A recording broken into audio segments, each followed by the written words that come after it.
𝗙𝗵𝗶𝗽 𝗔𝗵𝗲. I don't know why that's my German person. Anywhoozles. Hey everyone, I'm 𝗙𝗶𝗽. I'm a writer, I share recipes, I run around a lot outside, and I live in Berlin. If any of that sounds even remotely interesting to you, then you can follow me at 𝗏𝗚 across all of the social medias for, more of that stuff. Anywhoozles, onward. Today I'm doing a little video on the 10 most surprising things about living in Germany. Now normally I don't do these kinds of videos. I do the running around outside, I do the recipes, the cooking. So if you end up liking this kind of video, if this one perhaps, leave a comment and let me know and I'll keep making them. And of course if you don't like it, then, I don't know, buzz off, scroll off to the next thing. I don't care what you do. Now let's get to this package listicle, shall we? Number 1, no grocery shopping on Sundays. Now I got a taste of this when I first visited Switzerland a few years before I actually moved to Germany, or before I even had the faintest idea that I would move to Germany. I was warned by a local that make sure you do any shopping that you need to do, get any snacks that you need before hiking, whatever, before Sunday, or before any public holiday for that matter, because everything's gonna be closed. And it's true. The grocery stores are closed on Sundays, except at the Hauptbahnhof, or the main train station, or maybe in a city like Berlin, we've got Alexanderplatz, also a big train station, and you're going to find some stuff open there. Restaurants and whatnot, that'll be open, so frankly, I do think the worry about things being closed on Sunday is a smidge overblown at times, but grocery stores closed on Sundays, that can be pretty annoying, because basically, you're done with the work week on Friday, then you wake up on Saturday. Usually when I lived in the States, that was like, the day to do whatever the hell you wanted. And you got to do some adulting on Saturday when you live in Germany, and that kind of sucks. I wouldn't mind having a couple more grocery stores open on Sunday. Speaking of stores, for number 2, there's a shop for everything in Germany. There's no Target, there's no Walmart, there's no Costco in Germany. There's a shop for every specific little thing you can think of. There's no Home Depot for that matter. If you want something very specific, you have to find and go to that store. That can be a little frustrating, for convenience sake, but it's also pretty nice that you still got all these little shops and stores around instead of just, one giant monstrosity with like a football field of parking. I don't need that. I'm okay not having that, but for convenience sake, it's just a little something extra you have to plan for.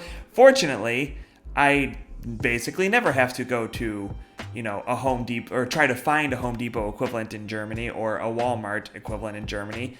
Frankly, I never really went back to it in the States, so it's not really that big a deal for me. But nonetheless, surprising. Number 3, speaking German is wildly helpful.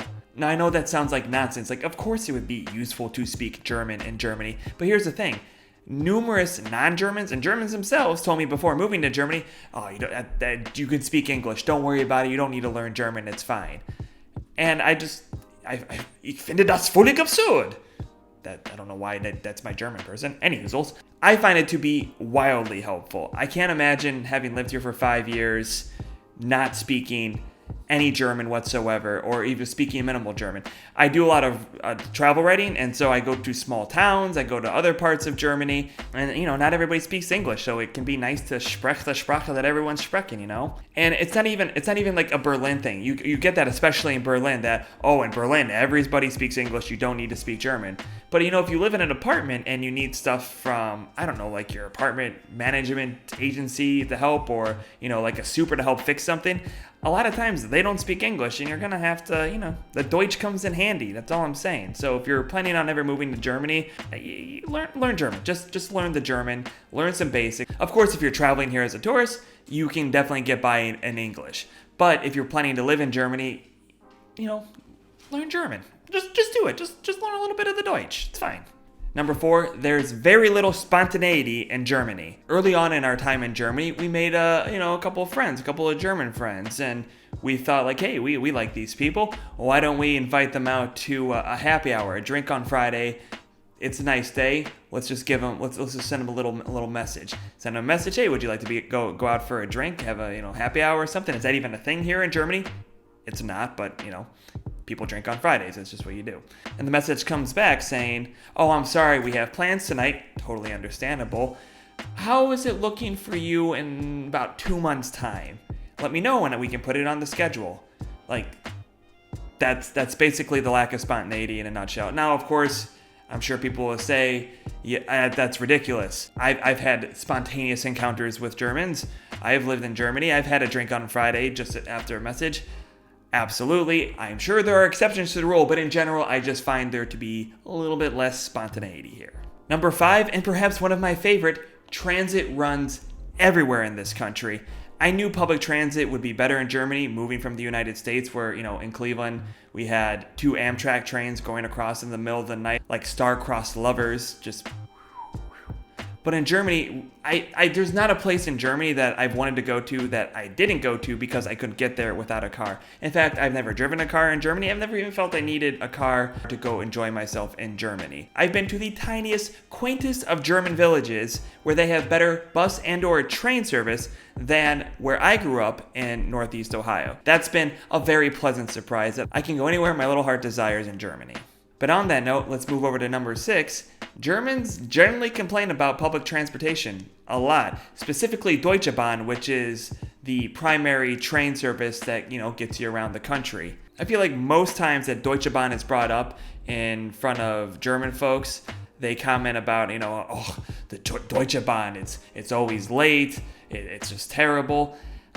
I mean, I've lived here for 5 years. My wife did have one very bad experience, but that was because of like a terrible windstorm that would have been terrible no matter what your mode of transportation.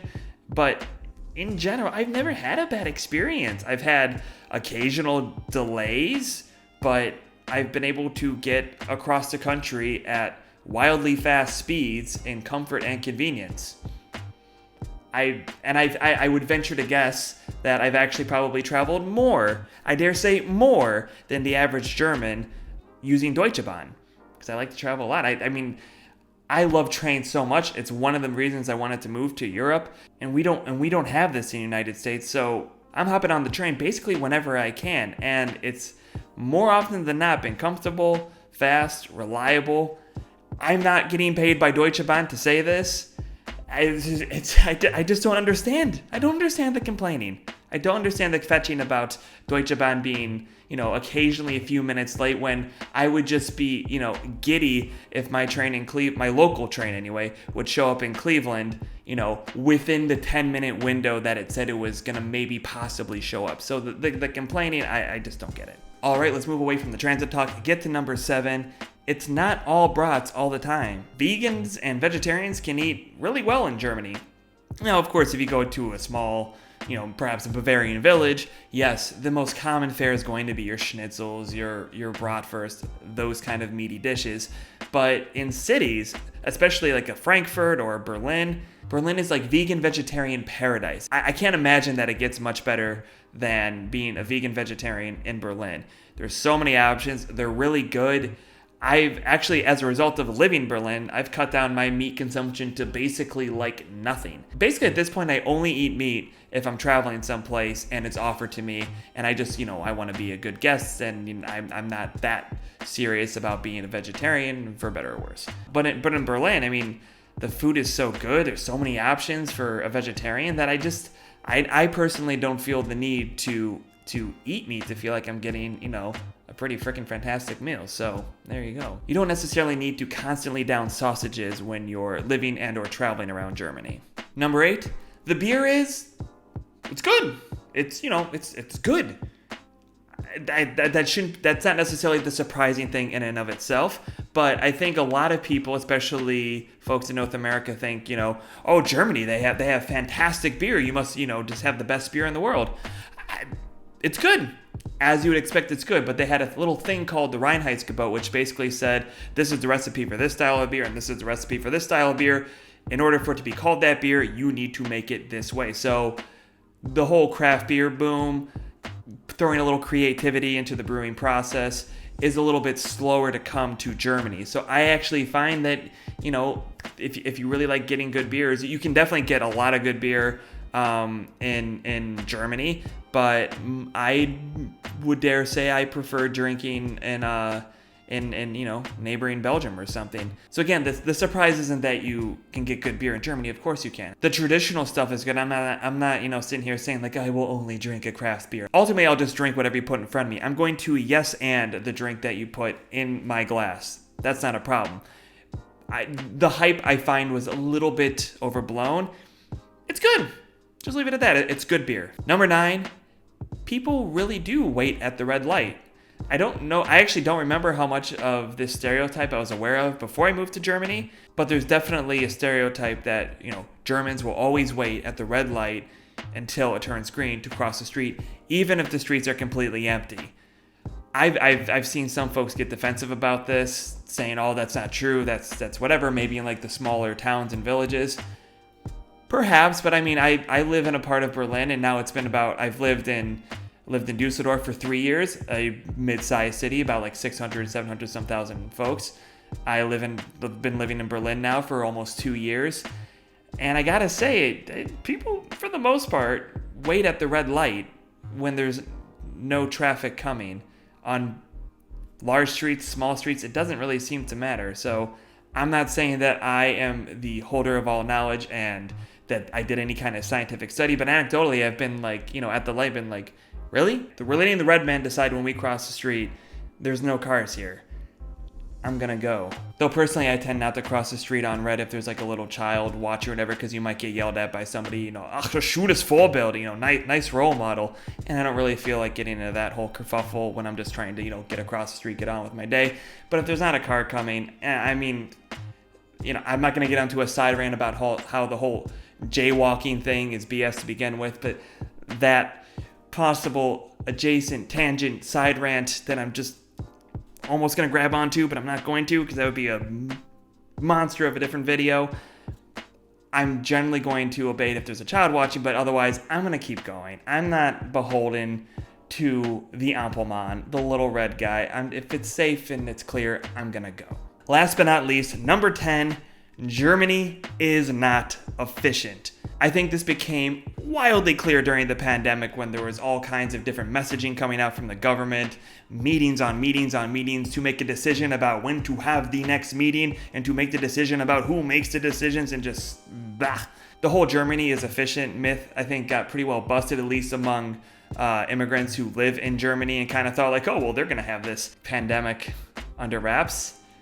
Not so much. But it's not even just a pandemic. Anybody who's moved, immigrated to Germany, whatever, and has had to go through any kind of paperwork process, Germany's not efficient. I mean, this is a country that's still using fax machines, for crying out loud. If you manage to find an email to do any kind of bureaucratic process, they're just gonna call you. And that's, I guess fine if you have lived here long enough to learn enough German and you feel confident doing bureaucratic Deutsch on the phone, which, I mean, come on, that's like a nightmare for me. But then, of course, if you don't speak any German and you're new to the country, somebody calling you isn't exactly the greatest process. So basically anyone who has to do a bureaucratic appointment in Germany goes through their appointment with what I call my immigrant folder. It's a blue folder, and I go with like literally every document, because you just don't know what they're going to ask for. Birth certificate, wedding certificate, vaccinations, just everything that you could, income slips, just you don't know what they're going to ask for. They have a list online that says this is what we'll ask for, but you never know. They're going to throw you a curveball, because we're all just living in the myth of German efficiency. And that's my 10 most surprising things about living in Germany. If you like the video, hit the like button, thumbs up, all that stuff. Leave a comment, subscribe, yada yada, the whole YouTube thing. Thanks for watching, and until next time, I don't know, have a nice day, I guess. That's what we say, signing off. This is a terrible sign off. Any hoozles. Choose.